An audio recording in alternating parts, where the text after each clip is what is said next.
कि इम्यूनिटी जो है फर्स्ट आपके पास क्या होगी, कि एक तो इनेट है जो कि मैंने ऊपर लिखा हुआ है, और उसके अलावा हमारे पास बॉडी में दूसरी जो इम्यूनिटी होती है उसको बोलते हैं एडॉप्टिव, एडॉप्टिव इम्यूनिटी। ठीक है, तो इन दोनों में मेन डिफरेंस ये है कि हमारे पास जो इनेट इम्यूनिटी है ये बाय बर्थ प्रेजेंट होगी, पहले से ही बेबी जब पैदा होता है तो उसकी बॉडी में इनेट इम्यूनिटी लाई कर रही होती है। ठीक है, और जो अडॉप्टिव इम्यूनिटी है ये लेटर ऑन बाद में बॉडी में डेवलप होती है। ठीक है जी, तो ये मेन डिफरेंस इसका ये है। इसको फर्दर डिस्कस करने से पहले दो तीन चीज़ें बातें जो है ना हम डिस्कस करेंगे, फिर हम दोबारा से इस पे आएंगे। तो अगर यहाँ पे हम एक ह्यूमन, ये एक क्लोन बनाते हैं, ठीक है, तो हमारे पास यहाँ पे कुछ पैथोजेंस हैं जिसमें हमने कहा कि सबसे पहले हमारे पास है बैक्टीरिया, ये बैक्टीरिया है। उसके अलावा हमारे पास पैरासाइट हैं, और फर्दर हमारे पास कुछ वायरस हैं। ठीक है, तो अब ये क्या कर रहे हैं, ये इसको अटैक करने की कोशिश कर रहे हैं कि हमने इस बंदे को मारना है। ठीक है, अब इस पे पहुंचने से पहले, ये जो हमारे पास ह्यूमन है, कि ह्यूमन तक पहुंचने से पहले हमारे पास जो भी माइक्रोब्स होंगे उनको डिफरेंट रेजिस्टेंस पास करनी पड़ेगी, डिफरेंट डिफरेंट। सबसे पहले जो रेजिस्टेंस होती है ना हमारे पास, वो बॉडी की जो स्किन है, मिकोजा लेयर, और उसके अलावा हमारे पास जो स्किन है ना, ये फर्स्ट बैरियर होता है जो कि रेजिस्ट करता है किसी भी इन्फेक्शन को, बैक्टीरिया को, माइक्रोब्स को, वायरस को, कि वो बॉडी में इंटर ना हो। म्यूकस मेम्ब्रेन और स्किन, ये आपके पास फर्स्ट बैरियर है जो कि बैक्टीरिया को रेजिस्ट करेगा। इसके बाद नेक्स्ट अगर हम थोड़ा सा फर्दर देखें, तो अगर बैक्टीरिया इसको भी इन्वेड कर दिया, इसको भी उसने पास कर दिया, स्किन के बैरियर को पास करके नेक्स्ट आपके पास गो थ्रू आगे की तरफ आ रहे हैं वो, तो फर्दर हमारे पास बॉडी क्या करेगी, बॉडी का जो इम्यून सिस्टम है उसके पास एक आर्मी है जो कि इसको रेजिस्ट करेगी, और उसको बोलते हैं इनेट इम्यून सिस्टम, इनेट। ठीक है जी, अगर इनेट इम्यून सिस्टम को भी ये जो पैथोजेंस हैं ये क्रॉस कर गए, यहाँ से भी ये आगे चले गए, तो फर्दर आपके पास जो नेक्स्ट जो डिफेंस सिस्टम होता है वो आपके पास होता है adaptive immune system, adaptive immune system. ठीक है, तो ये तीन बैरियर्स हैं। ठीक हो गया जी, तो फिर आपके पास जो फर्दर नेक्स्ट जो आपके पास बैरियर होता है उसको क्या बोलते हैं, कि अडाप्टिव इम्यून सिस्टम, और वो लड़ता है इन पैथोजेंस के खिलाफ, ये जो बैक्टीरिया होते हैं इनके खिलाफ लड़ता है, कि ताकि ये बॉडी को नुकसान ना पहुंचा सकें। ठीक है, तो आज हमने जो बातें डिस्कस करनी है, स्किन का तो हमें नॉर्मली सबको पता है। ठीक है, हमारे पास जो इम्यून सिस्टम है मेनली हमारे पास इनेट इम्यून सिस्टम और अडाप्टिव इम्यून सिस्टम, इसको हमने डिस्कस करना है आज, ये हमारा टॉपिक है। इसको डिस्कस करने से पहले नेक्स्ट चलता हूँ, डिफरेंस बताने से पहले दो तीन बातें बताऊंगा। वो ये है कि हमारे पास यहाँ पे अगर हम ब्लड सर्कुलेशन बना लें, ये ब्लड सर्कुलेशन है। ठीक है जी, तो ब्लड सर्कुलेशन में अब क्या है कि यहाँ पे एक बैक्टीरिया आ चुका है, ये हमारे पास क्या है कि ये बैक्टीरिया है, बी हमने बना दिया बैक्टीरिया। तो बॉडी में हमारे पास क्या है कि दोनों ही अडॉप्टिव इम्यून सिस्टम भी प्रेजेंट है, अडॉप्टिव। ठीक है, और ये हमने लिख दिया कि अडॉप्टिव, और इसके अलावा इनेट इम्यून सिस्टम जो है वो भी आपके पास बॉडी में प्रेजेंट है, इनेट इम्यून सिस्टम। ठीक है, अब ये जो इनेट और अडॉप्टिव है, इनेट हमारे पास जो होगा उसकी एक्सेस होती है डायरेक्टली बैक्टीरिया तक, या कोई भी एंटीजन या कोई भी हमारे पास फॉरेन पार्टिकल है, तो जो इनेट इम्यून सिस्टम है वो हमारे पास क्या कर सकता है, उसकी डायरेक्ट एक्सेस होती है बैक्टीरिया के ऊपर। लेकिन लेकिन हमारे पास ये जो अडॉप्टिव इम्यून सिस्टम होता है इसकी डायरेक्ट एक्सेस नहीं होती, ये डायरेक्टली अप्रोच नहीं कर पाता बैक्टीरिया तक। ठीक है, तो अगर इसकी डायरेक्ट अप्रोच नहीं होती तो फिर ये फर्दर क्या करता है, ये पहले आता है इसके पास, ये कहता है कि भाई तू मेरी मदद कर और तू मुझे इसमें थोड़ा सा ना मेरी हेल्प कर दे ताकि मैं इस बैक्टीरिया को मार सकूं। ठीक है, तो ये हमारे पास मेन जो कंसेप्ट है, इन दोनों के दरमियान जो मेन डिफरेंस है वो ये है। अब ये जो हमने बात की है वो क्या की है, कि हमारे पास जो अडॉप्टिव इम्यून सिस्टम है ना, इसमें हमारे पास जो मेनली सेल होते हैं वो होते हैं टी और बी लिम्फोसाइट्स। ठीक है, और हमारे पास ये जो बी और टी लिम्फोसाइट सेल होते हैं इनको चाहिए होता है एंटीजन प्रेजेंटिंग सेल चाहिए होता है। ठीक है, डायरेक्टली नहीं, ये आपके पास कोई भी अगर बैक्टीरिया तो डायरेक्टली उस पर अटैक नहीं कर सकते। ये किस चीज़ की मदद लेते हैं, हमारे पास जो इनेट इम्यूनिटी इम्यून सिस्टम के जो सेल है ना उनकी मदद लेते हैं। अब अगर हम बात करें तो यहाँ पे एक सेल का मैं लिख देता हूँ कि हमारे पास मैक्रोफेजिस। ठीक है, तो मैक्रोफेजिस क्या करेंगे कि मैक्रोफेजिस हमारे पास इस बैक्टीरिया को इनगल्फ करेंगे, और इनगल्फ करने के बाद हमारे पास क्या होगा कि इसकी फर्दर इंट्रा सेलुलर प्रोसेसिंग होगी, कि इसको तोड़ेंगे, ब्रेक डाउन करेंगे, और स्पेसिफिक प्रोटीन को अपने सरफेस के ऊपर प्रेजेंट कर देंगे। ठीक है जी। Specific according to this bacteria specific protein को अपने सरफेस के ऊपर प्रेजेंट कर दिया, और ये जो हमारे पास ये जो प्रेजेंटेशन हुई इसको हम बोलते हैं MHC मॉलिक्यूल, ठीक है, MHC मॉलिक्यूल। और ये आपके पास क्या होता है कि ये प्रेजेंटर होता है, और फिर फर्दर आपके पास ये जो एंटीजन प्रेजेंटिंग सेल हैं वो आपके पास इंटरेक्ट करते हैं किसके साथ, अडॉप्टिव इम्यूनिटी के जो सेल हैं, मतलब कि टी सेल और बी सेल्स। बात करने का मकसद ये है कि अगर टी सेल से रिस्पॉन्स करवाना है तो हमारे पास कोई भी एंटीजन प्रेजेंटिंग सेल होगा तो हमारे पास टी सेल का जो रिस्पॉन्स है वो शो होगा। डायरेक्ट बैक्टीरिया को अप्रोच नहीं करेंगे, बैक्टीरिया क्या है, इस एंटीजन प्रेजेंटिंग सेल के अंदर है, और ये एंटीजन प्रेजेंटिंग सेल इसको पकड़ के लाया है, और फिर ये आपके पास टी सेल के पास आएगा, और फिर टी सेल जो होगा वो अपना रिस्पॉन्स शो करेगा। अब हमारे पास इनेट इम्यून सिस्टम की हमें बात पता चल गई, एक मेन डिफरेंस, और अडाप्टिव अडाप्टिव का भी पता चल गया। अब हम नेक्स्ट बात करते हैं इसके डिफरेंस की। यहाँ तक जो बात थी वो मेन थी, अब जब मैं डिफरेंस लिखूंगा तो आपको बहुत सारी जो बातें होंगी वो क्लियर हो जाएंगी, ठीक है। तो मेनली अब हम शुरू करते हैं डिफरेंस। हमारे पास सबसे पहले इनेट, ठीक है, और दूसरे नंबर पे हमारे पास अडॉप्टिव। तो सबसे पहले इनके सेल्स की बात करते हैं कि ये जो हमारे पास इम्यून सिस्टम होता है ना, इनमें कौन कौन से सेल पड़े होते हैं। तो इनेट की अगर हम बात करें तो इसमें हमारे पास फेगोसाइट्स, फेगोसाइट्स, तो फेगोसाइट्स में मेनली कौन कौन से हैं आपके पास, मैक्रोफेजिस,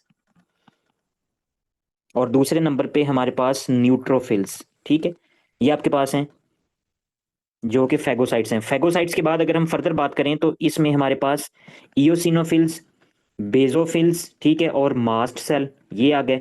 फर्दर हमारे पास नेचुरल किलर सेल, ठीक है जी, और उसके अलावा हमारे पास जो कॉम्प्लीमेंट सिस्टम है, कॉम्प्लीमेंट सिस्टम, ठीक है। तो ये सारे के सारे जो हमारे पास ये सेल्स हैं, फेगोसाइट्स हैं, ईओसिनोफिल्स हैं, हमारे पास उसके अलावा बेजोफिल्स हैं, मास्ट सेल है, नेचुरल किलर सेल है, और कॉम्प्लीमेंट सिस्टम की जो प्रोटीन है, ये सारी की सारी इनेट इम्यूनिटी में आती हैं। अडॉप्टिव इम्यूनिटी की बात करें तो स्पेसिफिकली सिर्फ हमारे पास टी सेल और बी सेल, सिर्फ ये दो जो सेल्स हैं वो आपके पास आते हैं अडॉप्टिव इम्यूनिटी में, ठीक है। नेक्स्ट डिफरेंस हमारे पास ये है कि जो आपके पास इनेट इम्यून सिस्टम होगा ना, उसका जो रिस्पॉन्स होगा वो आपके पास इमीडिएट होगा, immediate. Immediate, what is the meaning of immediate response, कि अगर आपको ऊपर जैसे कि मैंने डायग्राम पे बनाया कि सबसे पहले इमीडिएट रिस्पॉन्स किसका होता है, इनेट इम्यून सिस्टम का होता है ना, तो हमारे पास फौरी तौर पे ये बैक्टीरिया को एक्सेस करेगा, तो इसी वजह से इमीडिएट रिस्पॉन्स होता है। लेकिन हमारे पास ये जो होता है ये नॉन स्पेसिफिक होता है, ये मैं बताता हूँ फर्दर ये इसकी क्या बात है, नॉन में आपके पास, ठीक है। इसके अपोजिट अगर हम अडाप्टिव इम्यून सिस्टम की बात करें तो ये आपके पास जो होता है वो आपके पास क्विक रिस्पॉन्स नहीं होता, बल्कि develop over time, develop over time. तो इसका क्या मतलब है कि पहले एंटीजन प्रेजेंटिंग सेल जो हैं, जो कि इनेट इम्यून सिस्टम के सेल हैं, वो उसको खाएंगे और खा के लेके जाएंगे अडॉप्टिव इम्यून सिस्टम के पास, और फिर आपके पास वो अपना रिस्पॉन्स शो करेंगे। तो ये आपके पास डिवेल्प होता है ओवर टाइम, के कुछ टाइम लगेगा इसको डिवेल्प होने के। फर्दर आपके पास लेकिन passage with the passage of time आपके पास ये स्पेसिफिक हो जाता है, स्पेसिफिक, और फर्दर आपके पास विद मेमोरी, विद मेमोरी, ठीक है। अब इसका क्या मकसद है, इसका मकसद ये है कि हमारे पास ये जो हमने क्या किया था कि ये एंटीजन प्रेजेंटिंग सेल आपके पास बैक्टीरिया पकड़ के लाया था ना, तो यहाँ पे दो किस्म के सेल हैं, बी सेल हैं, टी सेल हैं, ठीक है। तो बी सेल क्या करेंगे, स्पेसिफिकली इसी ये जो बैक्टीरिया इसके खिलाफ ना ऑलरेडी बॉडी में ना इम्यूनोग्लोबुलिन्स बना देंगे, जिसको एंटीबॉडी कहा जाता है, आईजीजी, आईजीई, स्पेसिफिक कोई भी बना सकते हैं, ठीक है, अकॉर्डिंग टू द पैथोजन। अगर हमारे पास वो हेलमेंथीज है तो ई बनेगी आईजीजी।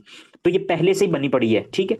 अब जब सेकंड रिस्पॉन्स होता है ना, जब सेकंड दूसरी दफा आपके पास कोई भी पैथोजन आके अटैक करेगा, तो सेकंड अटैक में हमारे पास ये क्या होता है कि इसमें स्पेसिफिकली क्विक रिस्पॉन्स आता है। सेकंड अटैक में हमारे पास क्विक रिस्पॉन्स आएगा, ज्यादा क्विक आएगा। क्यों क्विक आएगा, क्योंकि इनके पास मेमोरी है, ठीक है, ये आपके पास मेमोरी होती है इनके पास, और ये पहले से ही उसको रिकॉग्नाइज करके मारना शुरू कर देते हैं, उसके खिलाफ एंटीबॉडी बनाना शुरू कर देते हैं, ठीक है जी। आपके पास जितने भी इनेट इम्यून सिस्टम के सेल हैं, या जितना भी आपके पास इनेट इम्यूनिटी है, वो सारे के सारे हमारे पास जर्म लाइन इनकोडेड है, जर्म लाइन इनकोडेड, ठीक है, जर्म लाइन इनकोडेड। लेकिन जो आपके पास अडॉप्टिव इम्यून सिस्टम के सेल है ना, जो कि टी और बी सेल्स है, इनमें क्या होगा कि V D J recombination show होगा, VDJ रिकॉम्बिनेशन। मतलब का बात करने का ये है कि हमारे पास ये जर्म लाइन इनकोडिंग है कि हमारे पास बोन मैरो में ऑलरेडी पता है, ये बोन मैरो अगर है ना, तो बोन मैरो रीजन की अगर हम बात करें तो बोन मैरो से बन रहे हैं हमारे पास कौन से सेल हैं, मैक्रोफेजिस भी अगर हैं तो बोन मैरो से बन रहे हैं, बेजोफिल्स भी बन रहे हैं इधर से ही, ठीक है, इओसिनोफिल्स तो सारे इधर से बन रहे हैं, तो ये जर्म लाइन इनकोडेड है, स्पेसिफिकली वही सेल बनेंगे ऑल ओवर द लाइफ। लेकिन आपके पास जो अडॉप्टिव इम्यून सिस्टम के सेल है ना, जैसे हम अगर बात करें बी सेल्स की, तो वो जो आपके पास इम्यूनोग्लोबुलिन्स बनाते हैं ना, उसका जो स्ट्रक्चर होता है, जैसे कि हमारे पास, हम इसको बड़ी डिटेल में पढ़ेंगे, हमारे पास FAB पोर्शन और FC पोर्शन, तो इसमें आपके पास according to the antigen variation आती जाती है, मतलब कि खुद को तब्दील करते रहते हैं, मॉडिफिकेशन इनकी होती रहती है। तो इस वजह से ये आपके पास VDJ रिकम्बिनेशन पैटर्न जो है वो शो करते हैं अडॉप्टिव वाले, ठीक है, ज्यादा बेस्ट हो गया अडॉप्टिव। नेक्स्ट हमारे पास डिफरेंस इसमें ये है कि आपके पास इनकी जो सेक्रीटरी प्रोडक्ट होती है ना, जो इनेट इम्यूनिटी है, वो आपके पास क्या क्या स्क्रीट करेंगे, C रिएक्टिव प्रोटीन, ठीक है जी, ये लिवर से ड्यूरिंग इन्फ्लामेशन, और उसके अलावा डिफेंसिन परफोरिन, ठीक है। मैं ना थोड़ा सा ना बाद में ओवरव्यू दे देता हूँ, अभी ये हम कंप्लीट कर लें, दो बातें रह गई हैं बस, फिर मैं दोबारा बता देता हूँ। अच्छा, हमारे पास ये जो इनेट इम्यून सिस्टम के जो हमारे पास यहाँ पे सिक्रीटरी प्रोडक्ट्स हैं ना, इनकी हम बात करने लगे हैं कि ये क्या क्या सिक्रीट करते हैं। तो ये मेनली हमारे पास C रिएक्टिव प्रोटीन, इसके अलावा हमारे पास डिफेंसिन्स, ठीक है, और उसके अलावा हमारे पास ग्रेन्जाइम्स, ठीक है, और कॉम्प्लीमेंट सिस्टम लाइसोजाइम, तो ये सारे के सारे लाइसोजाइम्स, ठीक है, ये सब यहाँ से सिक्रीट होगा, जो कि आपके पास फर्दर इसको असिस्ट करेगा, मदद करेगा कोई भी माइक्रोबियल से लड़ने के लिए। और अडॉप्टिव इम्यून सिस्टम के जो सेल हैं वो आपके पास क्या सिक्रीट करते हैं, इम्यूनोग्लोबिन्स, ठीक है जी। इम्यूनोग्लोबुलिन्स IgE भी हो सकती है, IgG भी हो सकती है, IgA, तो ये डिफरेंट होती हैं। अब रिकॉग्नाइजेशन के लिए कि कैसे रिकॉग्नाइज करते हैं, तो रिकॉग्नाइजेशन के लिए हमारे पास जो इनेट इम्यूनिटी के जो सेल हैं वो आपके पास प्रोड्यूस करते हैं tool like receptor. Tool like receptor आपके पास ये क्या होता है, मैं फर्दर आपको नेक्स्ट बता दूंगा, ठीक है। और ये रिकॉग्नाइज क्या करते हैं, PAM, pathogen associated molecular pattern जो होता है ना, इसको ये रिकॉग्नाइज करते हैं टूल लाइक रिसेप्टर। और इसमें इसके अपोजिट अगर अडॉप्टिव की बात करें तो ऑलरेडी ये मेमोरी सेल होते हैं, ठीक है, मेमोरी सेल ऑलरेडी इनके पास मेमोरी होती है, तो वो इस तरह से रिकॉग्नाइज कर पाते हैं, ठीक है जी। हमने बात ये की कि हमारे पास दो किस्म के इम्यून सिस्टम है बॉडी में, एक इनेट है और एक अडॉप्टिव है। तो इनेट जो होता है ना वो आपके पास बाय बर्थ डेवलप होता है, पहले से प्रेजेंट होता है, और उसके अलावा अडॉप्टिव जो है वो आपके पास फर्दर प्रोग्रेसिवली डेवलप होता रहता है बॉडी में। अब हमारे पास जो अडॉप्टिव इम्यून सिस्टम है वो डायरेक्टली पैथोजन के साथ इंटरेक्शन नहीं करता, बल्कि उसको क्या चाहिए होता है, उसको इनेट इम्यून सिस्टम की मदद चाहिए होती है। इनेट इम्यून सिस्टम क्या करता है कि कोई भी अगर पैथोजन है उसको पकड़ के लेके आएगा अडॉप्टिव इम्यून सिस्टम के सेल्स के पास, T और B सेल्स के पास, क्योंकि T और B सेल्स जो होते हैं वो डायरेक्टली उसको नहीं कर सकते, अटैक नहीं कर सकते, ठीक हो गया। और इसको हम क्या कहते हैं कि ये एंटीजन प्रेजेंटिंग सेल्स जो हैं वो हमारे पास जरूरी होते हैं अडॉप्टिव इम्यून सिस्टम के लिए, ठीक है। एंटीजन प्रेजेंटिंग सेल होंगे तो आपके पास अडॉप्टिव इम्यून सिस्टम जो होगा वो आपके पास एक्ट कर पाएगा, ठीक है। ये मेन बात थी। और फर्दर हमने उसका जो डिफरेंस बताया कि इनेट में आपके पास फैगोसाइट्स हैं, फैगोसाइट्स में मैक्रोफेजिस, न्यूट्रोफिल्स। अच्छा जी, तो आपके पास इनेट इम्यून सिस्टम में फैगोसाइट्स, मैक्रोफेजिस, न्यूट्रोफिल्स, ठीक है, उसके अलावा eosinophils, basophils, mast cell, natural killer cell और कॉम्प्लीमेंट सिस्टम, ये इनेट इम्यून सिस्टम के पार्टिकल्स हैं, कंपोनेंट्स हैं। और अडॉप्टिव में T और B सेल की बात कर ली हमने। हमारे पास इनेट में इमीडिएट रिस्पॉन्स होगा, नो स्पेसिफिक नो मेमोरी, लेकिन एडॉप्टिव में हमारे पास क्या होता है कि स्पेसिफिक विद मेमोरी और डिवेल्प्ड ओवर टाइम। फर्दर हमारे पास जर्म लाइन इनकोडेड होता है कि सेम सेल्स रहते हैं, ठीक है। इसी वजह से हमारे पास इसके अगेंस्ट रेजिस्टेंस हो जाती है, बैक्टीरियल रेजिस्टेंस हो जाती है इनेट इम्यून सिस्टम के खिलाफ। क्योंकि अगर जैसे कि एक एग्जांपल देता हूं कि हमारे पास ट्यूबरक्लोसिस है ना, माइकोबैक्टीरियम ट्यूबरक्लोसिस, तो वो आपके पास मैक्रोफेजिस में जाके ना जो फैगोसोम्स है ना और लाइसोसोम है, फैगोसोम्स आपके पास जो इनगल्फ कर लेते हैं बैक्टीरिया को, और लाइसोसोम में एंजाइम पड़े होते हैं, तो ये आपस में जब फैगोलाइसोसोम इन दोनों की अटैचमेंट होती है तो आपके पास बैक्टीरिया को मारा जाता है। लेकिन ट्यूबरक्लोसिस हमारे पास ये जो बैक्टीरिया होता है ना, ये इसको मारने नहीं देता, फैगोलाइसोसोम बनने नहीं देता, रेजिस्ट करता है, ठीक है। तो मैक्रोफेजिस इनेट के हैं तो ये रेजिस्ट करेगा, जितनी दफा भी आपके पास मैक्रोफेजिस बेशक जो मर्जी होंगे, तो ट्यूबरक्लोसिस जो होगा वो आपके पास इसको क्या अपना काम नहीं करने देगा, रेजिस्टेंस करवा दी, क्योंकि कोई जर्मलाइन में म्यूटेशन नहीं, मतलब कि वो अपने आप को मॉडिफाई नहीं कर रहा है, ये आपके पास इनेट के सेम मैक्रोफेजिस है। 10 साल, 15 साल, 45, 50 साल भी बंदा रहेगा ना, तो उसके मैक्रोफेजिस जो है वो सेम ही है, ठीक है। लेकिन यहाँ पे वी डेजी रिकॉम्बिनेशन हमारे पास देखने को मिलता है कि आपके पास जो इम्यूनोग्लोबुलिन्स है ना, वो अपने आप को मॉडिफाई करती रहती हैं, तो इस वजह से वो आपके पास रेजिस्टेंस नहीं होने देती बैक्टीरिया के, ठीक है। ये बातें थी, बाकी सीआरपी डिफेंसेस और ये जो सारी बातें हम नेक्स्ट डिटेल में कर लेते हैं। अच्छा जी। नेक्स्ट आगे पढ़ने से पहले दो बातें और बता दूं आपको, फिर आगे आते हैं कि हमारे पास दो किस्म के सेल होते हैं ना, हमने पहले पढ़ा था। ये क्यों नहीं, हमारे पास दो किस्म के सेल होते हैं, एक को हम कहते हैं कि हमारे पास है ग्रेनुलोसाइट, ग्रेनुलोसाइट्स, ठीक है, और दूसरे आपके पास हैं एक ग्रेनुलोसाइट, एक ग्रेनुलोसाइट, ठीक है। अगर हम ग्रेनुलोसाइट की बात करें तो हमारे पास ग्रेन्यूल्स होंगे इसमें। तो ग्रेन्यूल्स का क्या मतलब है कि हमारे पास इसमें कोई कुछ ऐसी पैकिंग है जिनके पास हमारे पास कुछ स्पेसिफिक इंजाइम है, ठीक है।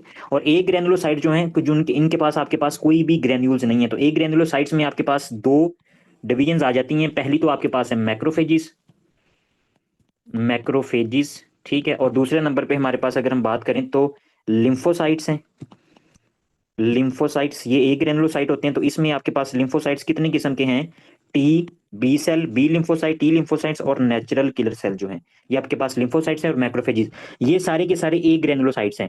अब अगर हम बात करें ग्रेनुलोसाइट्स की, तो इसमें सबसे पहले न्यूट्रोफिल्स, फर्दर आपके पास जो है इयोसिनोफिल्स, उसके अलावा आपके पास बेजोफिल्स और उसके अलावा मास्ट सेल। तो ये सारे के सारे जो हैं ये ग्रेनुलोसाइट है, मतलब कि इनके पास ऐसे इंजाइम है कि जो आपके पास स्पेसिफिक एरिया पे जाके अगर कोई बैक्टीरिया इनको तंग कर रहा है तो वो अपनी secretions को रिलीज करवाते हैं, और फर्दर आपके पास क्या हो जाता है कि वो जो बैक्टीरिया होता है वो मर जाता है। ग्रेनुलोसाइट्स में सबसे ज्यादा आपके पास न्यूट्रोफिल्स होते हैं, बॉडी में 60% न्यूट्रोफिल्स होते हैं, ठीक है जी। उसके अलावा हमारे पास जो 30% अगर हम बात करें तो लिम्फोसाइट्स होते हैं। फर्दर आपके पास इयोसिनोफिल्स, बेजोफिल्स, मैक्रोफेजेस आपके पास 6% और 3% आपके पास इयोसिनोफिल्स, और ये बेजोफिल्स और मास्ट सेल जो 1% होते हैं। 60 और 30 कितने हो गए आपके पास, ये हो गया 90, 90 और 90, ये 96, 96 और 3 99, और बाकी 1% आपके पास बॉडी में मास्ट सेल और बेजोफिल्स। अगर किसी बंदे को एक ग्रेनुलोसाइटोसिस, जैसे कि कुछ ड्रग्स हैं, हम बात कर लेते हैं कि हमारे पास प्रोपाइल थायोयूरासिल है, थायोनाजाइड्स जो आपके पास ड्रग होती हैं, वो आपके पास एक ग्रेनुलोसाइटोसिस करवा देती हैं, ठीक है। के मतलब कि आपके पास ग्रेनुलोसाइट जो होंगे वो कम हो जाएंगे, तो मोस्ट कॉमनली न्यूट्रोफिल्स जो होते हैं ना वो बॉडी में कम हो जाते हैं। तो ये आपने याद रखना है, अगर कभी भी बॉडी में ग्रेनुलोसाइट कम हो रहे हैं तो मोस्ट जो आपके पास अफेक्टेड सेल होते हैं वो न्यूट्रोफिल्स होते हैं। यहाँ तक बात हो गई है क्लियर। अब नेक्स्ट चलते हैं, इम्यून सिस्टम की बातें हम कर रहे हैं। तो इम्यून सिस्टम में आपने जो दो बातें याद रखनी है ना, एक आपने ये याद रखना है कि हमारे पास ये अगर कोई सेल है ना, ये सेल है, ठीक है, तो इसको कौन सी चीज़ आके एक्टिवेट कर रही है, एक आपने ये याद रखना है, जो मेन बातें जिस पे आपको ये पूरी जो चीज़ें हैं मतलब कि बेस बनेगी। और दूसरा ये है कि अगर इसको एक्टिवेट किसने करवाया, एक ये बात है, और अगर ये एक्टिवेट हुआ है तो इसने आगे से रिलीज क्या किया, ठीक है। बस दो बातें, मतलब कि अगर यहाँ पे कोई भी बैक्टीरिया है वो इसको एक्टिवेट करवा रहा है, ठीक है, उसका हमारे पास जो स्ट्रक्चर है, उसकी सेल वाल है, पेप्टिडोग्लाइकन है उसमें, या आपके पास मैनोज है, कुछ भी है उसकी आपके पास, तो वो उसको एक्टिवेट कर रही है। और फर्दर अगर ये एक्टिवेट हुआ है तो फर्दर ये आगे क्या रिलीज करवा रहा है, इंटरल्यूकन 1, 2, 6, ट्यूमर नेक्रोटिक फैक्टर। तो ये सारी जो बातें हैं वो सारी हम डिस्कस करेंगे। अच्छा, अब ये बात होगी सेल्स का, हमें पता चल गया इनेट इम्यूनिटी में कौन कौन से हैं, फैगोसाइट्स हैं, मैक्रोफेजेस, न्यूट्रोफिल्स, बेजोफिल्स, वो सारी बातें हो गई। अब हम बात करेंगे नेक्स्ट, हमारे पास आहिस्ता आहिस्ता हम इसको थोड़ी बेस बना लें, फिर हम ये जो टॉपिक है ना वो इजीली हम इसको गो थ्रू करते जाएंगे। हमारे पास बार बार बात होगी इंटरल्यूकन फलां फलां, मतलब कीमोकाइंस हैं, ये क्या होते हैं, तो इनको हम कहते हैं these are the cytokines, cytokines, ठीक है। What is the function of cytokines, तो these are the cell signalling proteins. तो ये क्या है कि ये सेल सिग्नलिंग प्रोटीन्स हैं। अच्छा, अब इसका क्या मतलब है, हमारे पास मतलब ये है कि यहाँ पे हमारे पास क्या हुआ कि इसकी लड़ाई हो गई है यहाँ पे एक बैक्टीरिया के साथ, ठीक है। तो बैक्टीरिया के साथ अगर लड़ाई हुई है ना, तो हम ऐसे कह सकते हैं कि एग्जांपल मैं देता हूँ कि अगर दो भाई है ना, तो दो भाई में से एक भाई की लड़ाई हो गई है, ठीक है। तो अगर एक भाई की लड़ाई हुई है तो ये कॉल कर रहा है ये फौरी तौर पे कॉल कर रहा है दूसरे भाई को कि भाई आजा भाई, इधर लड़ाई हुई है, आज जो लड़ना शुरू करें हम, ठीक है, मैं अकेला हूँ, मैं कुछ नहीं कर सकता। तो आपके पास जो साइटोकाइंस है ना, ये सिग्नलिंग प्रोटीन्स होती हैं इम्यून सेल्स के दरमियान के, जितने भी इम्यून सेल्स हैं, मैक्रोफेजेस हैं, न्यूट्रोफिल्स हैं, जितने भी आपके पास इम्यून सेल्स हैं, तो उनकी जो सेल सिग्नलिंग है आपस में, कि वो एक दूसरे को एक्टिवेट जो करते हैं, तो डिफरेंटली आपके पास ये साइटोकाइंस रिलीज करेंगे और उसका डिफरेंट इफेक्ट आएगा। ठीक हो गया। तो ये आपके पास इन्फ्लामेटरी रिस्पॉन्स के नतीजे में ये जो साइटोकाइंस हैं वो रिलीज होती हैं। जैसे कि अगर पता चल गया कि यहाँ पे आपके पास बैक्टीरिया, तो इसको अब कंफर्म हो चुका है, तो इसको लड़ने के लिए क्या करेगा कि वो साइटोकाइंस को रिलीज करेगा। ठीक है। तो ये जो साइटोकाइंस हैं ये कौन कौन सी होती हैं हमारे पास बॉडी में? सबसे पहले हमारे पास कीमोकाइंस, कीमोकाइंस, ठीक है, जो कि आपके पास attract immune cells, attract immune cells को अट्रैक्ट करेंगी। अच्छा जी, कीमोकाइंस फर्स्ट हमारे पास जो साइटोकाइंस है, इसके अलावा इंटरल्यूकन्स, इंटरल्यूकन्स, ठीक है, इनके डिफरेंट काम है, जैसे कि इंटरल्यूकन 1 2 3, ठीक है, ये आपके पास सो ऑन इस तरह 12, ठीक है जी। फिर उसके अलावा tumour necrosis factor, these are also cytokines, ये क्या करते हैं कि ये ट्यूमर की डेथ करवाते हैं, ट्यूमर डेथ करवाएंगे। उसके अलावा हमारे पास ट्रांसफार्मिंग ग्रोथ फैक्टर, ठीक है, अल्फा बीटा, वो सारे आपके पास आ जाएंगे। फर्दर हमारे पास इंटरफेरोन्स, इंटरफेरोन्स, ठीक है, तो ये सारी की सारी हमारे पास क्या है, ये साइटोकाइंस हैं और ये इंट्रा सिग्नलिंग पाथवे काज करवाती हैं। ठीक है जी। फर्दर हमारे पास नेक्स्ट हम आ जाते हैं, अब हमारा इम्यून सिस्टम जो है ना उसको हम शुरू करने लगे हैं। तो इम्यून सिस्टम में आज जो बात हम डिस्कस करेंगे ना, वो सिर्फ और सिर्फ हम इनेट के बारे में करेंगे, अडॉप्टिव को मैं बिल्कुल भी नहीं छेड़ूंगा। ठीक है, इसको हमने नहीं डिस्कस करना आज। पूरा टॉपिक जो आज हमारा है वो इनेट के बारे में है, कि इनेट हमारे पास कौन कौन से सेल हैं और वो फर्दर किस तरह से असिस्ट करते हैं और क्या क्या काम करते हैं। तो फैगोसाइट्स की बात हमने की,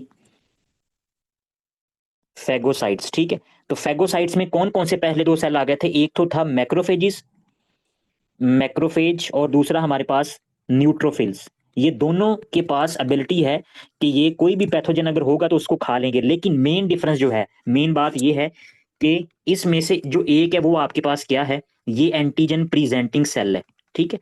लेकिन हमारे पास जो न्यूट्रोफिल्स है वो एंटीजन प्रेजेंटिंग सेल नहीं है, ठीक है। मतलब कि अगर यहाँ पे कोई बैक्टीरिया, ये बैक्टीरिया है, तो बैक्टीरिया को क्या करेगा, ये मैक्रोफेजिस उसको खा लेगा, मैक्रोफेज खा के हमारे पास इसको ले जाएगा अडॉप्टिव, हमारे पास जो टी सेल है, टी सेल के पास ले जाएगा।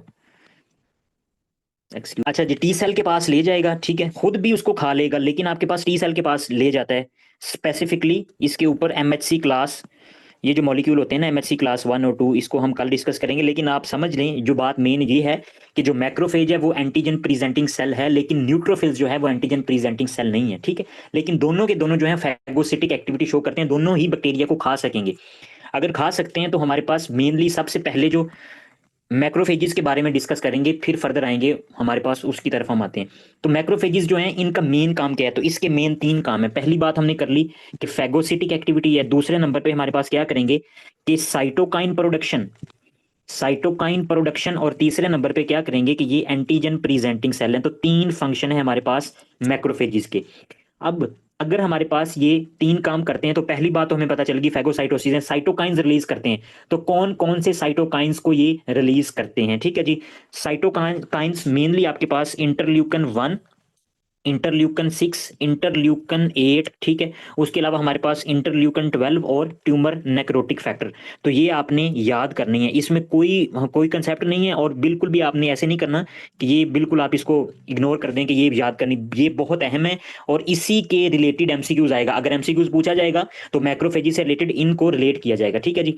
अब ये जो सारी बात हुई वो किस तरह से हुई? एक तो ये बात है कि ये जो मैक्रोफेजिस थे, इन्होंने कोई भी पैथोजन को फैगोसाइटोज किया, उसको खा लिया, खाने के बाद उसको हमारे पास ये उसको फर्दर प्रोग्रेस करके टी सेल के पास प्रेजेंट कर दिया, या टी सेल के पास प्रेजेंट किया, और दूसरे नंबर पे ये किया कि इसने साइटोकाइंस को रिलीज कर दिया, ठीक, कि साइटोकाइंस को भी रिलीज कर दिया। और साइटोकाइंस का क्या काम है कि ये फर्दर आपके पास डिफरेंट डिफरेंट एक्शन परफॉर्म करेंगे।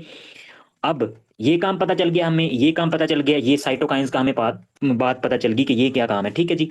अब इनको भी डिस्कस करते हैं, लेकिन इनको डिस्कस करने से पहले हमारे पास ये जो मैक्रोफेजेस होते हैं ना, ये और भी हमारे पास स्पेसिफिकली क्या करते हैं कि रिकॉग्नाइज करते हैं कुछ पैथोजेंस को। ये हमने कहा ना कि इसने खा लिया, तो खाने से पहले क्या काम है कि जिस तरह इसको पता चलेगा कि ये बैक्टीरिया है, तो कोई भी अगर बैक्टीरिया है, ये हमारे पास एक बैक्टीरिया है, तो इसके सरफेस के ऊपर हमारे पास specifically pathogen associated molecular pattern, ये उसके ऊपर प्रेजेंट होगा, ठीक है। और इसको रिकॉग्नाइज करने के लिए अगर हम बात करें मैक्रोफेज की, तो ये अगर हमारे पास मैक्रोफेज है, मैक्रोफेज की हम मोस्ट स्टेजेस इस तरह से बना लेते हैं, ठीक है।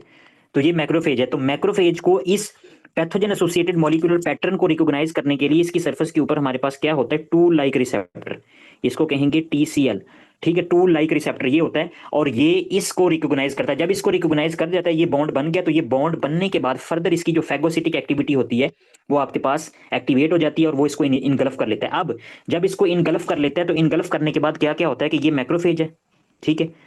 और अब हमारे पास यहाँ पे इसने ये जो बैक्टीरिया था इसको इसने इंजेस्ट कर लिया। इंजेस्ट करने के बाद हमारे पास ये क्या होता है कि ये आ जाता है सबसे पहले फेगोलाइसोसोम, सॉरी फेगोसोम, फेगोसोम, ठीक है। फेगोसोम में आ गया, और फेगोसोम के अलावा आपके पास ये जो मैक्रोफेज है ना, उसके पास पता क्या होता है, यहाँ पे लाइसोसोम पड़े होते हैं, लाइसोसोम, ठीक है। लाइसोसोम के पास क्या है कि लाइसोसोम के पास आपके पास डिफरेंट इंजाइम है, जो कि ये क्या करेगा कि इसके ऊपर स्प्रे करेगा, सॉरी स्प्रे नहीं करता, मतलब कि इसके ऊपर वो डालेगा ताकि इसको मार दे। लेकिन इसको मारने से पहले, मतलब ये जो आपस में इनकी जो कॉम्बिनेशन होने की वजह से आपके पास पता क्या है, फर्दर आपके पास नेक्स्ट क्या बनता है, इसको बोलते हैं फेगोलाइसोसोम, फेगोलाइसोसोम की। इसमें आपके पास लाइसोसोम और फेगोसोम दोनों की कॉम्बिनेशन से जो फर्दर आपके पास प्रोडक्ट बनी उसको क्या बोलते हैं, फेगोलाइसोसोम। और इसमें आपके पास ये जो बैक्टीरिया था, बैक्टीरिया ग्रीन कलर का था, तो बैक्टीरिया आ गया, और यहाँ पे आपके पास लाइसोसोम आ गया। और लाइसोसोम के जो इंजाइम है वो कौन कौन से हैं हमारे पास, उसमें हमारे पास हैं फर्दर हो सकते हैं आपके पास प्रोटीएज इंजाइम हो सकते हैं, न्यूक्लिएज इंजाइम है, लाइसोजाइम्स। तो ये सारे के सारे क्या करेंगे कि उसको मारना शुरू कर देंगे और उसको मार देंगे, ठीक हो गया। अच्छा, अब इसके अलावा हमारे पास ये जो हमने कहा कि ये PAM, ठीक है, हमारे पास पैथोजन एसोसिएटेड मॉलिक्यूलर पैटर्न, ये जो प्रेजेंट होता है ना, इसकी बात हमने वैसे की है, लेकिन ये किस किस चीज़ों पे, इसकी कंपोजिशन क्या है, तो ये डिफरेंट पैथोजन के पास डिफरेंट होगा। बात करने का मकसद ये है कि अगर कोई हमारे पास ग्राम नेगेटिव बैक्टीरिया है, ग्राम नेगेटिव बैक्टीरिया के पास हमारे पास क्या होता है कि लिपोपोलीसेक्राइड, ये आपके पास लिपोपोलीसेक्राइड, ये pathogen associated molecular pattern. Further आपके पास कुछ peptidoglycan cell wall, peptidoglycan cell wall, ठीक है, वो आपके पास पैथोजन एसोसिएटेड मॉलिक्यूलर पैटर्न का काम करेगी। इसके अलावा हमारे पास mannose, mannose binding lectin, mannose binding lectin, ठीक है। और फर्दर आपके पास लिपोटिकोइक एसिड, ये ग्राम पॉजिटिव बैक्टीरिया के पास होता है, लिपोटिकोइक एसिड, ठीक है। उसके अलावा हमारे पास double stranded RNA, RNA single stranded होता है। अगर किसी के पास डबल स्ट्रैंडेड RNA है ना, कोई भी वायरस है, तो क्या होगा कि वो as a pathogen associated molecular pattern काम करेगा। फर्दर फर्दर आपके पास क्या होता है कि अनमिथाइलेटेड DNA, ठीक है। अगर DNA की मिथाइलेशन नहीं हुई हुई तो मोस्ट कॉमनली बैक्टीरिया का जो DNA होता है ना, वो अनमिथाइलेटेड रह जाता है। तो ये भी आपके पास यही काम करेगा, लाइक का पैथोजन एसोसिएटेड मॉलिक्यूलर पैटर्न, ठीक हो गया। तो यहां तक बात होगी हमारी। अब हम चलते हैं नेक्स्ट। नेक्स्ट हमारे पास, अब इसको हमने कहा कि ये पैथोजन एसोसिएटेड मॉलिक्यूलर पैटर्न को रिकॉग्नाइज किया और इसको फैगोसाइटोज करवा लिया, ठीक है जी। अब हमने बात की थी ऊपर कुछ साइटोकाइंस की, तो ये साइटोकाइंस जो हैं इनका डिफरेंट काम है कि सारे साइटोकाइंस जो होंगे वो डिफरेंट काम करेंगे। इससे भी ज्यादा एक और अहम बात है मैक्रोफेजी से रिलेटेड, कि हमारे पास ये जो लिपोपोलीसेक्राइड होता है ना, ये मैंने बात की, यहाँ पे लिखा था ग्राम, ये लिपोपोलीसेक्राइड, ठीक है।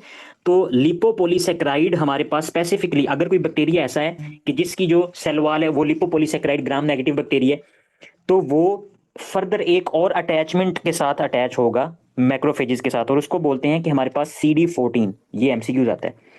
CD14 हमारे पास रिसेप्टर होता है जो कि लिपोपोलीसेक्राइड को रिस्पॉन्स करता है, और इसी के नतीजे में जो सेप्टिक शॉक है ना, वो बहुत ज़्यादा बॉडी में सेप्टिसीमिया, सेप्टिक शॉक जो है वो ये करवा सकता है। हमारे पास ये जो मैक्रोफेजीज हैं, मैक्रोफेजीज अकॉर्डिंग टू द लोकेशन हमारे पास ये डिफरेंटली रिकॉग्नाइज किए जाते हैं। जैसा कि अगर हमारे पास ये लीवर है ना, ये लीवर है, ठीक है।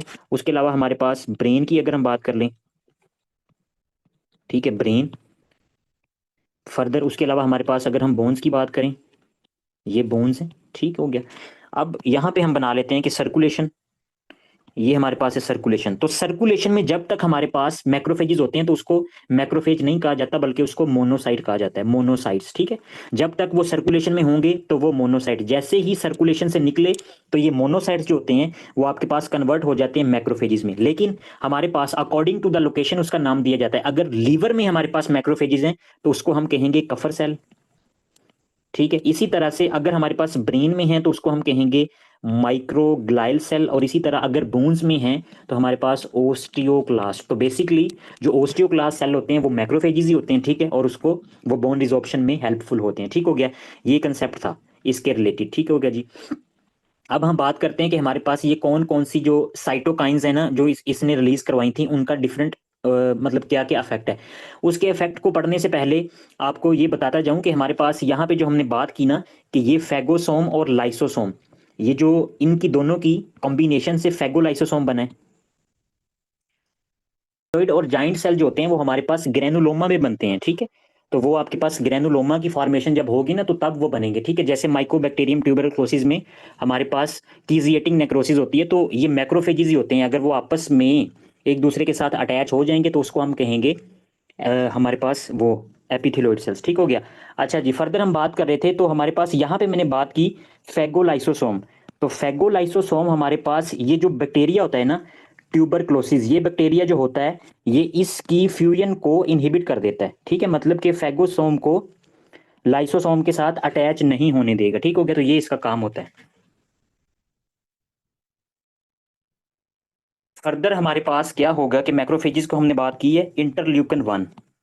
तो जो इंटरल्यूकन 1 हमारे पास ये मैक्रोफेजेस रिलीज करते हैं, इनका मेन काम ये होता है कि ये आपके पास पायरोजन एक्टिविटी को शो करते हैं। पायरोजन एक्टिविटी का क्या मतलब है कि पायरोजन कि आपके पास इसकी वजह से क्या होगा कि फीवर हो जाएगा, ठीक है।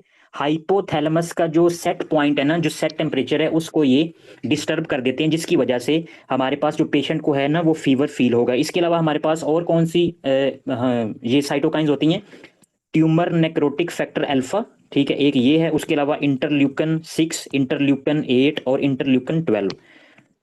ट्यूमर नेक्रोटिक फैक्टर अल्फा हमारे पास ये क्या करवाएगा, ये वेस्कुलर लीकेज करवा देता है, ठीक है जी। और उसके अलावा हमारे पास सेप्टिक शॉक में ये मोस्ट प्रोबेबली सेप्टिक शॉक और वेस्कुलर लीकेज में ट्यूमर नेक्रोटिक फैक्टर अल्फा जो साइटोकाइन होती है ना, जो मैक्रोफेज से रिलीज होती है, ये मेन काज होती है। ठीक हो गया जी। इंटरल्यूकन 6 का क्या काम है कि ये हमारे पास सेम जैसे कि मैंने कहा कि फीवर फीवर काज करवाएगा, और उसके अलावा हमारे पास ये सी रिएक्टिव प्रोटीन, अगर बॉडी में इन्फ्लेमेशन है, पैथोजेंस आ रहे हैं, तो उसके नतीजे में क्या होगा कि एक्यूट फेज रिएक्टेंट प्रोटीन जो होंगी उनकी प्रोडक्शन इंक्रीज हो जाएगी। इंटरल्यूकन 8 का क्या काम होगा कि ये अट्रैक्ट न्यूट्रोफिल्स, न्यूट्रोफिल्स को अट्रैक्ट करेगा।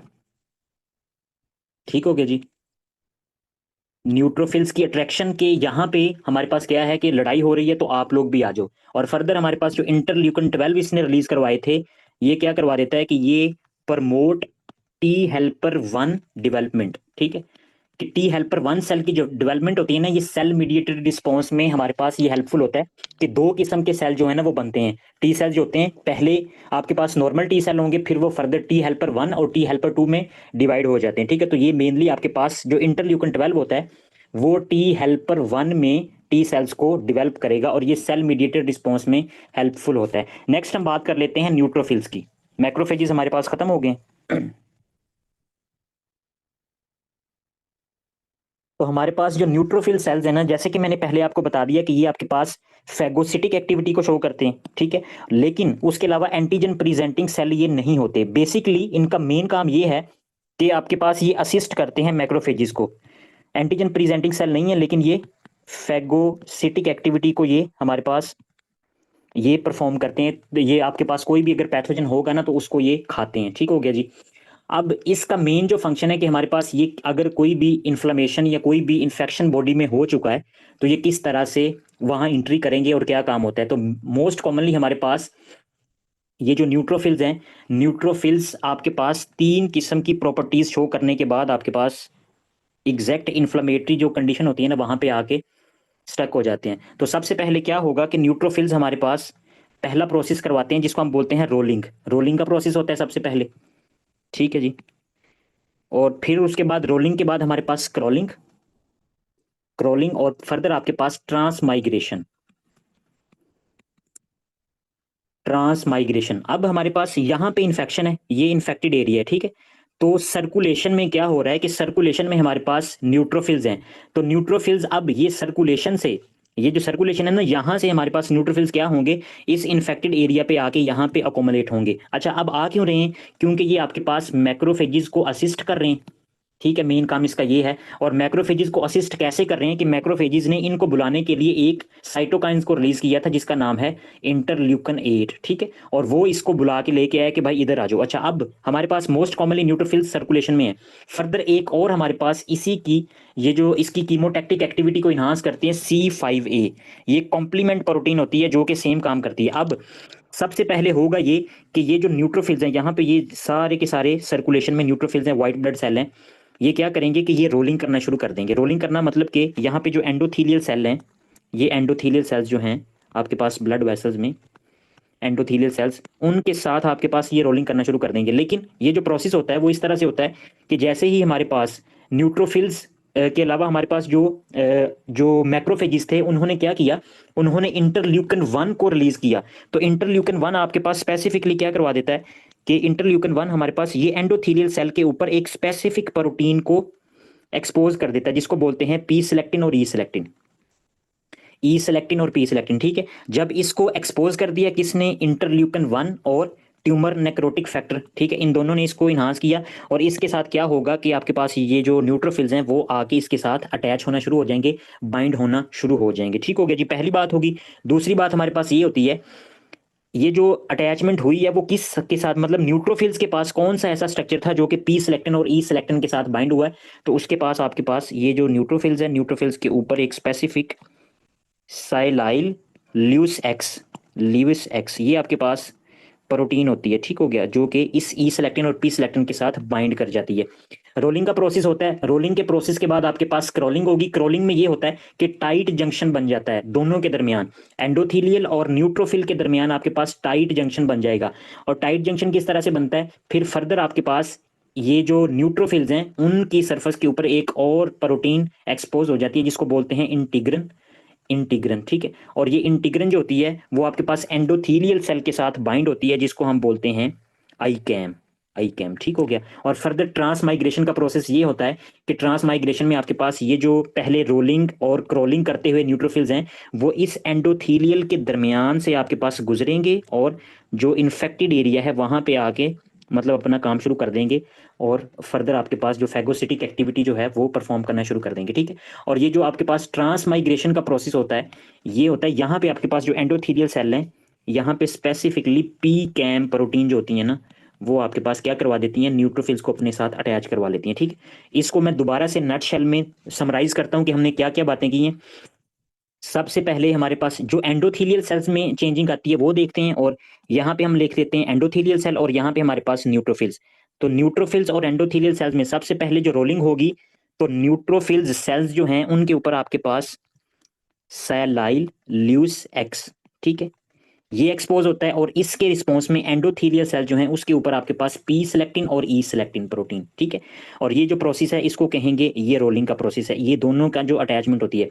फर्दर आपके पास नेक्स्ट नेक्स्ट आपके पास जो क्रॉलिंग का प्रोसेस है, क्रॉलिंग के प्रोसेस में आपके पास जो न्यूट्रोफिल्स हैं उनके ऊपर इंटीग्रिन प्रोटीन, ठीक है। और जो एंडोथीलियल सेल हैं उनके ऊपर आपके पास क्या होता है कि I came protein, I came expose हो जाती है, ठीक है। और ये क्रॉलिंग करना शुरू कर देंगे। फिर एंड पे आपके पास ट्रांसमाइग्रेशन में क्या होता है कि ये जो न्यूट्रोफिल्स हैं सेम न्यूट्रोफिल्स ही होंगी, उसके ऊपर आपके पास इंटीग्रिन भी है, ये सेलाई ल्यूस एक्स प्रोटीन भी, ये दोनों होती हैं। और ये जो पी कैम एक्सपोज हो जाती है ट्रांस एंडोथीलियल, मतलब ये दो एंडोथीलियल है ना, तो इसके दरमियान में यहाँ पे होती है ताकि वो आपके पास क्या करे, यहाँ से अटैच करे और पकड़ के न्यूट्रोफिल्स को जो आपके पास अफेक्टेड एरिया वहाँ पे आए और उसको प्रॉपर उसके लोकेशन पे पहुंचा दे ताकि आगे वो अपना काम करना शुरू कर दे, मारना शुरू कर दे, ठीक हो गया जी। तो ये बातें थी न्यूट्रोफिल से रिलेटेड। न्यूट्रोफिल्स के पास आपके पास स्पेसिफिक डिफरेंट इंजाइम होते हैं, जैसा कि हमारे पास कोलेजनेज, लाइसोजाइम्स, लैक्टोफेरिन, ठीक है। उसके अलावा हमारे पास माइलोपेरोक्सीडेज, फोस्फेटेज, तो ये सारे इंजाइम न्यूट्रोफिल्स के पास होते हैं और वो अपना काम शुरू कर देते हैं, ठीक हो गया जी। आगे हमारे पास जो कॉम्प्लीमेंट सिस्टम है वो भी इनेट का ही पार्ट है, कॉम्प्लीमेंट सिस्टम, ठीक है। तो कॉम्प्लीमेंट सिस्टम जो होगा हम उसको डिफरेंशियल एक हमारे पास जो अलहदा टॉपिक होगा ना, अलहदा टॉपिक है, अलहदा लेक्चर में मैं उसको पूरे को बताऊंगा कि ये किस तरह से काम करता है। बेसिकली मेम्ब्रेन अटैक कॉम्प्लेक्स बनता है, C3b प्रोटीन जो होती है ना वो आपके पास मेम्ब्रेन अटैक कॉम्प्लेक्स बनवाती है, और फिर उसके बाद जो भी पैथोजन होगा उसको मारा जाएगा, उसके उसमें हमारे पास पोर्स बना देती हैं और ये सारा प्रॉपर सेल डेथ हो जाती है। नेक्स्ट हमारे पास नेचुरल किलर सेल, ये बहुत अहम है, इसको हम देखते हैं।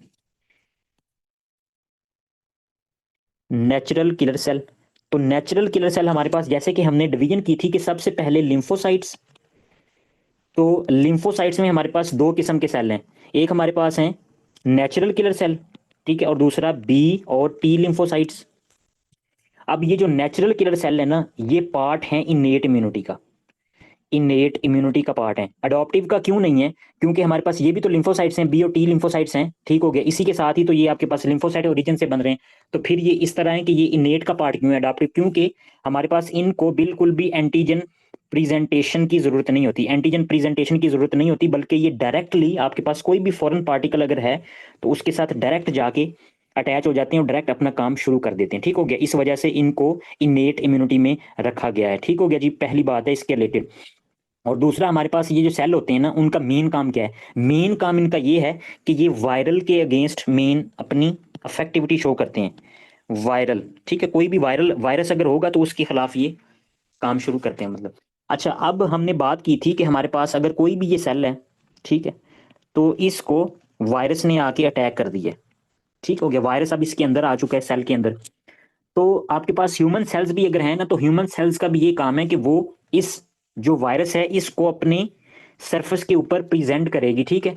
किससे प्रेजेंट करेगी? MHC क्लास 1 मॉलिक्यूल से। ये हमारा कल का टॉपिक है वैसे। अच्छा, MHC क्लास 1 मॉलिक्यूल से हमारे पास इस पे प्रेजेंट करेगी, तो इसके रिस्पॉन्स में होता कुछ इस तरह से है कि CD8 सेल जो होते हैं ना, वो इसको रिकॉग्नाइज करते हैं, रिकॉग्नाइज करने के बाद हमारे पास ये इस पे अटैक कर देते हैं और सेल को मार देते हैं, ठीक हो गया। अब हुआ कुछ इस तरह से कि कुछ वायरस जो होते हैं ना वो बहुत ही ज्यादा क्लेवर होते हैं, ठीक है। वो क्या करेंगे कि वो सेल के अंदर तो आ जाएंगे, सेल के अंदर आ गए, लेकिन आपके पास ये जो MHC क्लास 1 मॉलिक्यूल इसके ऊपर प्रेजेंट होता है ना, ये इसकी एक्टिविटी को रोक देते हैं, ठीक है, ताकि वो इसमें हिडन रह जाए, डोरमेंट रह जाए, पता ही ना चले बॉडी को कि वायरस आया है या नहीं आया है। तो जो ऐसे सेल होते हैं, अब नेचुरल किलर सेल जो है वो इधर फिर रहे हैं, नेचुरल किलर सेल आपके पास इधर फिर रहे हैं, तो वो क्या करेंगे, वो देखेंगे आपके पास अगर कोई ऐसा सेल है कि जिसके ऊपर MHC क्लास मॉलिक्यूल प्रेजेंट नहीं है, ठीक हो गया, तो वो उसके खिलाफ फौरी तौर पे एक्टिविटी शुरू कर देंगे और उसको मारना शुरू कर देंगे। तो इस तरह से ये अपना काम मेनली करते हैं। करते कुछ इस तरह से है कि हमारे पास ये ग्रेन्जाइम्स परफोरिन्स, पहले परफोरिन्स को रिलीज करेंगे। परफोरिन्स क्या करती हैं कि परफोरिन्स आपके पास इसकी सेल मेम्ब्रेन में ड्रिलिंग का काम करेंगी, सुराख करेंगे, और उसके अलावा ग्रेन्जाइम्स रिलीज करेंगे। जो ग्रेन्जाइम्स क्या होते हैं कि वो हमारे पास इस तरह हम कह सकते हैं कि वो फर्दर आपके पास इंट्रासेलुलरली माइटोकॉन्ड्रिया में जाएगा और कैस्पेज एंजाइम्स की एक्टिवेशन एक्टिवेशन करवा देगा, मतलब कि एपोप्टोसिस हो जाएगी, ठीक है। तो हम ऐसे कह सकते हैं कि ये बॉम्ब का काम करते हैं, और पहले आपके पास परफोरेंस जो है सुराख करते हैं, फिर उसमें बॉम्ब फेंक देते हैं ताकि जो सेल हैं वो मर जाएं। फर्दर इसका दूसरा काम ये है कि ये इंटरफेरोन गामा को एक्टिवेट, आपके पास इंटरफेरोन गामा जो है ना उसको रिलीज करवा देता है, इंटरफेरोन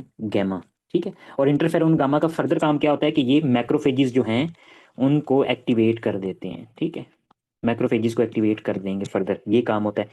दो काम हमें पता चल गया इसके, और एक दूसरा हमें ये पता चला इसका डिफरेंशियल पॉइंट ये है कि ये आपके पास इन्नेट इम्यूनिटी का पार्ट है।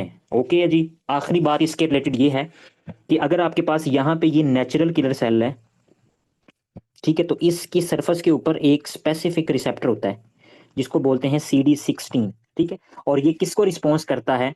ये आपके पास एंटीबॉडी के FC पार्ट को, ये FA भी पार्ट है और पीछे वाला FC पार्ट है, तो हम इसको कह सकते हैं कि एक्ट लाइक का FC रिसेप्टर। अब ये करेगा क्या आपके पास? इसका ये काम होता है कि ये mainly antibody dependent cellular cytotoxicity cause करवाता है। ये MCQ है आपका, एंटीबॉडी डिपेंडेंट सेलुलर साइटोटॉक्सिसिटी, ठीक है, ये काज करवाता है। किस तरह से करवाएगा कि आपके पास ये कोई भी एंटीबॉडी है, तो उसने क्या किया है कि किसी भी बैक्टीरिया को पकड़ लिया है, पकड़ के हमारे पास ले आई है, ठीक है। और अब ये जो आपके पास एंटीबॉडी डिपेंडेंट सेलुलर साइटोटॉक्सी है, ये जो मेन इसको अगर हम बात करें ना कि ये क्या बात है, तो ये नॉन फैगोसिटिक एक्टिविटी है, नॉन फैगोसिटिक एक्टिविटी। अब एंटीबॉडी इसको पकड़ के ले आई है और किसके पास ले आई है? नेचुरल किलर सेल के पास, ठीक है। अब नेचुरल किलर सेल बगैर इसको खाए इसको मार देगा। कैसे मारेगा कि आपके पास डिफरेंट स्पेसिफिकली आपके पास परफोरिन्स ग्रेन्जाइम को रिलीज करवाएगा और इस सेल को मार देगा। ठीक है, फेगोसाइटोसिस नहीं होगी, इसको फेगोसाइटोज नहीं किया जाएगा। अब एमसीक्यूज ये आता है कि हमारे पास एंटीबॉडी डिपेंडेंट सेलुलर साइटोटॉक्सिसिटी के लिए आपके पास स्पेसिफिक रिसेप्टर कौन सा होता है और कौन से सेल ये काम करवाते हैं। तो नेचुरल किलर सेल जो होते हैं वो CD16 रिसेप्टर जो होता है वो ये काम करवाएगा। इसके अलावा हमारे पास यही जो रिस्पॉन्स होता है एक फर्दर हमारे पास जो इयोसिनोफिल मतलब के हाइपर सेंसिटिविटी रिएक्शन जो होता है ना, उसमें भी हमें सेम ये देखने को मिलता है। टाइप 1 में अगर किसी की बॉडी में IgE हमारे पास ये एंटीबॉडी है तो वो भी हमारे पास क्या करवाएंगी, ये सेम प्रोसेस करवाएंगी और इसी तरह से इसको मार देती हैं। ठीक है, इयोसिनोफिल सेल के साथ आके अटैच हो जाएंगी। ठीक है, IgA एंटीबॉडी है और IgE एंटीबॉडी, और इधर आपके पास क्या है कि इयोसिनोफिल्स पड़ी हैं। इयोसिनोफिल्स फर्दर आपके पास ये जो एंटीबॉडी है ये IgE है और ये भी इसी तरह से आपके पास जब इयोसिनोफिल के साथ अटैच होगी तो इयोसिनोफिल्स भी आपके पास क्या करेंगे कि फर्दर आपके पास जो इसकी सक्रीशन है रिलीज करेंगे और ये भी एंटीबॉडी डिपेंडेंट सेलुलर साइटोटॉक्सिसिटी हमें देखने को मिलेगी। दो बातें हमारे पास हो गई हैं जी। नेक्स्ट फर्दर हम बात कर लेते हैं इयोसिनोफिल्स की। तो इयोसिनोफिल्स जैसा कि हमें पता है कि ये हमारे पास ग्रेनुलोसाइट्स हैं। तो ग्रेनुलोसाइट्स हैं मोस्ट कॉमनली, इनकी जो एक्टिवेशन होती है वो आपके पास पता होनी चाहिए कि किस तरह से होती है। इयोसिनोफिल्स, इयोसिनोफिल्स की एक्टिवेशन आपके पास होगी IgE एंटीबॉडी से। जैसे कि पहले ऊपर मैंने बना दिया कि IgE एंटीबॉडी क्या होगी कि इस इयोसिनोफिल्स को एक्टिवेट करेगी। और इयोसिनोफिल्स मोस्ट कॉमनली कब आपके पास एक्टिवेट होते हैं, कोई भी पैरासिटिक इन्फेक्शन में। अगर बॉडी में पैरासिटिक इन्फेक्शन है तो इस पैरासिटिक इन्फेक्शन के अगेंस्ट आपके पास जो इयोसिनोफिल्स हैं वो एक्टिवेट होंगे। ठीक हो गया जी। करवाएगा कौन, IgE एंटीबॉडी। अब जब ये एक्टिवेट हो जाते हैं तो एक्टिवेशन होने के बाद इनकी ये आपके पास ये जो इयोसिनोफिल सेल हैं इस तरह से इनके पास आपके पास क्योंकि ये ग्रेनुलोसाइट हैं तो इनके पास स्पेसिफिकली एंजाइम होंगे। मेजर बेसिक प्रोटीन आपके पास इयोसिनोफिलिक कैटायनिक प्रोटीन होती है इनके पास, इयोसिनोफिलिक कैटायनिक प्रोटीन, और उसके अलावा इयोसिनोफिल पेरोक्सीडेज। ये सारे के सारे आपके पास इनके इंजाइम्स हैं जो कि इयोसिनोफिल में पड़े होते हैं, जो कि इसकी फर्दर पैथोजन के अगेंस्ट एक्टिविटी को बढ़ा देते हैं। एंटीबॉडी मीडिएटेड सेलुलर टॉक्सिसिटी इनमें भी, साइटोटॉक्सिसिटी इनमें भी देखने को मिलेगी।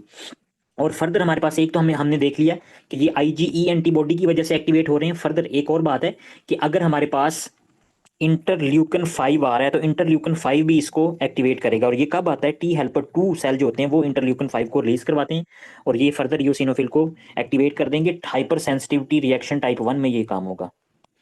ठीक हो गया, तो ये हम इसको देखेंगे आगे। नेक्स्ट हमारे पास सेल रह गए हैं कि मास्ट सेल और बेजोफिल सेल। ये दोनों के दोनों सेल्स जो होते हैं वो आपके पास FC portion of IgE antibody जो है ना वो इसको एक्टिवेट करती है। होता कुछ इस तरह से, लेकिन यहाँ पे MCQs ये है कि अगर ये आपके पास बेजोफिल्स है या ये मास्ट सेल है, हमने कह दिया कि ये मास्ट सेल है। अब हमारे पास मास्ट सेल के ऊपर होता कुछ इस तरह से है कि ये IgE एंटीबॉडी जो हैं वो अटैच हो चुकी हैं।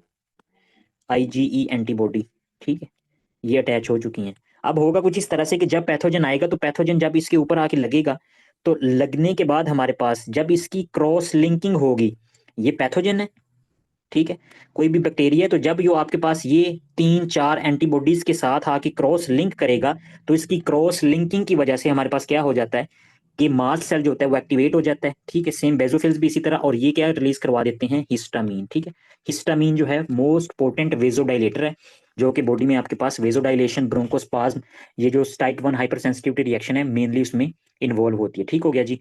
अब सारी बातें हमने कर ली हैं, देख ली है। अब दोबारा से हम ऊपर चलते हैं तो मैं आपको थोड़ा सा रिवाइज करवाता हूँ एक बात कि यहाँ से हमने शुरू किया था, हमने डिस्कस किया फैगोसाइट्स को, मैक्रोफेजिस, न्यूट्रोफिल्स, ठीक है, उसके अलावा eosinophils, basophils, mast cell, natural killer cell और कॉम्प्लीमेंट सिस्टम को हमने कल डिस्कस करना है। तो ये सारे का सारा आपके पास जो इम्यून सिस्टम है वो हमारा क्लियर हो चुका है। ठीक हो गया जी। अब हम आ जाते हैं बुक पे। तो बुक पे 2-3 बात